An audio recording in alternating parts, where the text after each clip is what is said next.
A medida provisória 609 de 2013, que trouxe a desoneração tributária da cesta básica de alimentação, traz alguns tons de inconstitucionalidade. Esta é a interpretação do advogado especialista em direito tributarista, Fábio Calcini.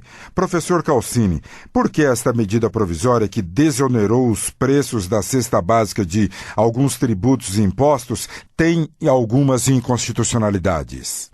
De fato, é preciso, antes de mais nada, dizer que a medida provisória ela é salutar, ela foi uma medida ou uma propositura do governo federal extremamente relevante quanto à desoneração para diversos produtos, quanto ao PIS e a COFINS, transformando em alíquota zero produtos aí essenciais na parte de carnes, parte de alimentação, açúcar, café, parte de higiene, não há dúvida disso, não é?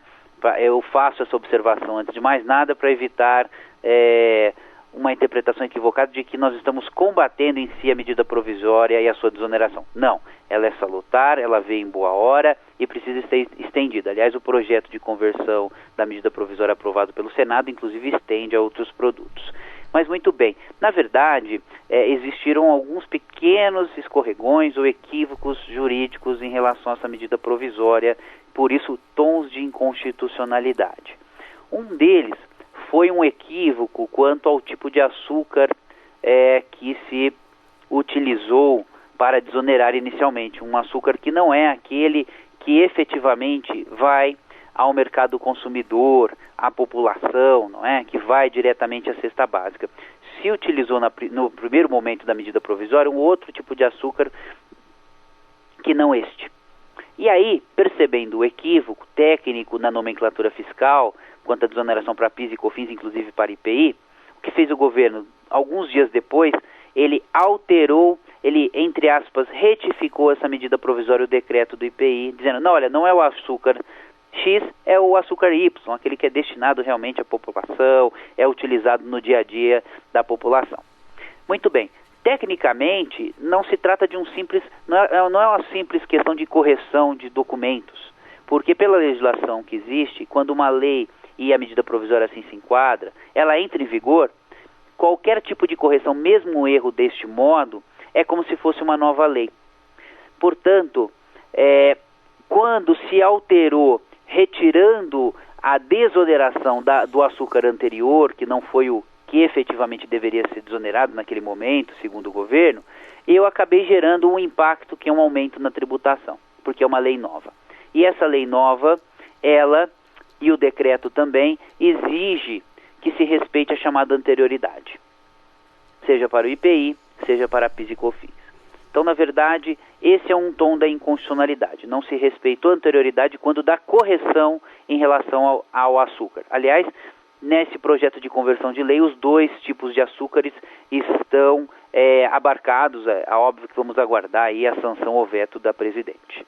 Outro tom de inconstitucionalidade que existiu foi quando da mudança de toda essa estrutura para desonerar o PIS e COFINS, em especial para a alíquota zero, no setor do café, eu trago como exemplo, a venda era desonerada, era feita com suspensão. Quando eu vendia esse café para esse grão como pessoa jurídica, para depois ele ser beneficiado e para exportação ou até mesmo para venda no mercado interno, eu vendia sem tributação de PIS e COFINS, era com suspensão. E a medida provisória, de um dia para o outro, ela cessou com essa suspensão.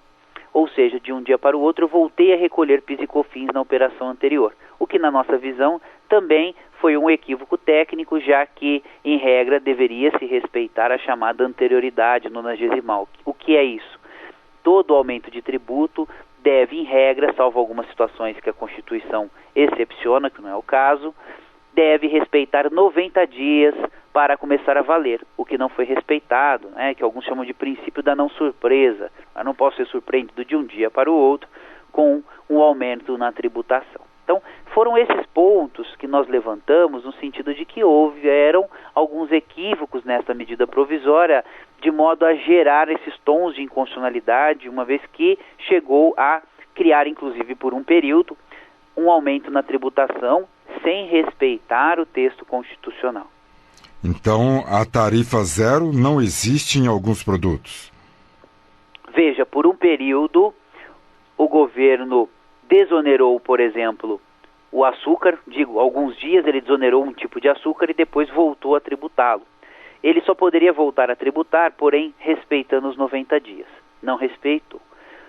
Por sua vez, não podemos deixar de dizer que o açúcar que efetivamente eles gostariam de ter desonerado foi incluído na desoneração e é a alíquota zero, né, hoje, após a correção. Tá? Agora, além disso, que aí não vamos dizer que seria uma inconstitucionalidade, nós temos outros problemas ligados a essa medida provisória. Por exemplo? Porque o que acontece é, infelizmente, se desonerou uma parte da cadeia, dando esta alíquota zero. Porém, o que acontece? O ciclo produtivo ele é muito mais amplo, né? Principalmente em setores do agronegócio, é extremamente complexo, inclusive. De modo que alguns setores, não só do agronegócio, como usinas, mas também, eu posso adiantar, setores de higiene, porque o sabonete, por exemplo, foi desonerado, né? Eles, ao invés de ter uma redução da carga tributária com essa alíquota zero, o que gerou? Gerou, na verdade, tão somente um acúmulo de créditos fiscais que eu posso utilizar para abater tributos. Só que, por outro lado, eu não tenho onde utilizar. Esses créditos acabam virando quase que uma moeda podre, de modo que a desoneração fiscal dada para essas empresas acabou não gerando um impacto financeiro que seria possível de ser repassado à cadeia final, que seria o consumidor.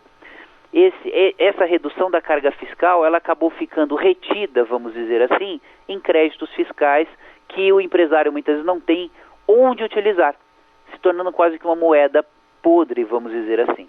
O que gerou, inclusive, vários debates em relação à própria eficiência da medida provisória, apesar de ser uma boa medida, salutar e relevante, quanto à redução efetiva de diversos produtos na ponta, né, lá no consumidor final.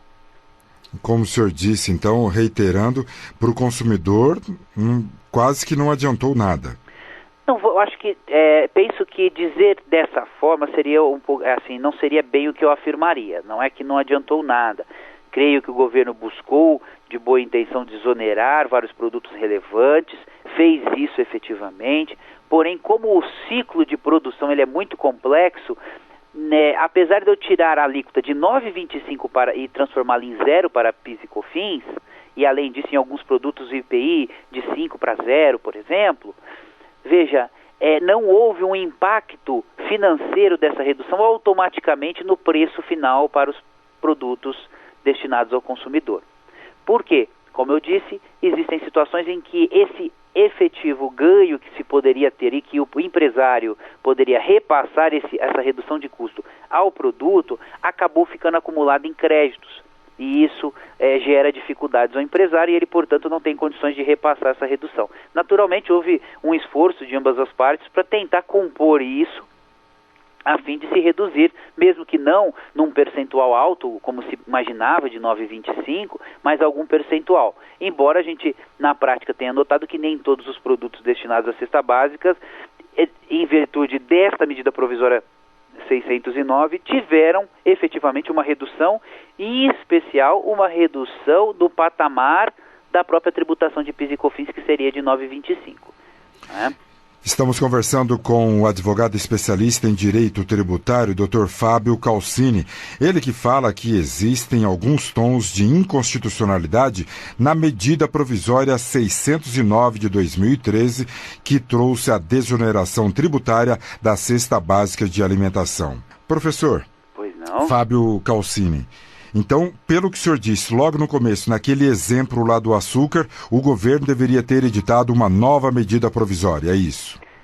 Na verdade, o exemplo do açúcar é dizer, não é que ele precisaria ter, na verdade, tecnicamente, a legislação entende como se fosse uma nova medida provisória a retificação feita pelo governo, né? A lei de introdução às normas assim diz.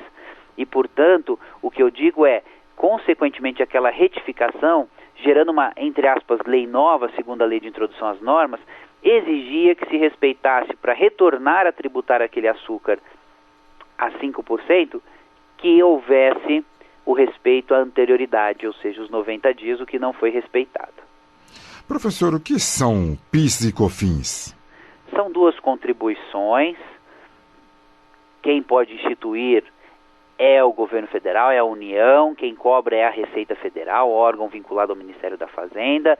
A COFINS, uma contribuição destinada à Seguridade Social, Previdência, Saúde.